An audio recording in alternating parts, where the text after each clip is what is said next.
காரணம் ஐவிஎஃப் பண்றதுக்கு காரணம் வந்து அவங்க கர்ப்பையில ஏதாவது கட்டி இருக்கலாம். கர்ப்பையில ஆப்ரேஷன் பண்ணி கருத்தரிச்சிருக்கலாம். இல்ல அவங்களுக்கு 2 கருவா நின்னு இருக்கும். ட்வின்ஸ் பிரெக்னன்சியா இருக்கும்.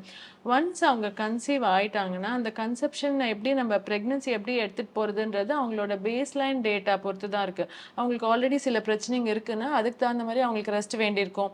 முன்னாடி அபார்ஷன் ஆயிருக்குன்னா, அதுக்கு தகுந்த மாரி அந்த இன்ஜெக்ஷன்ஸ் வேண்டியிருக்கும் தவிர, ஐவிஎஃப் மூலமா கன்சீவ் ஆனவங்க எல்லாருமே பொதுவா கம்ப்ளீட்டா பெட் ரெஸ்ட்ல இருக்கணும் டெஃபினட்டா கிடையாது.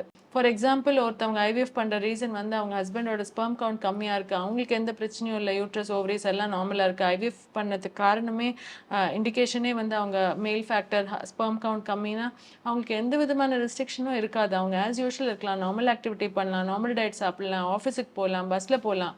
ஸோ எந்த ரெஸ்ட்ரிக்ஷனும் கிடையாது. அவங்களுக்கு கன்சீவ் ஆறது தான் தடங்கலா இருந்தது தவிர, ஒன்ஸ் அவங்க பிரெக்னென்ட் ஆயிட்டாங்கன்னா, it's absolutely a normal pregnancy தான். நார்மல் டெலிவரி கேன் ஹேப்பன் டெஃபினட்டா.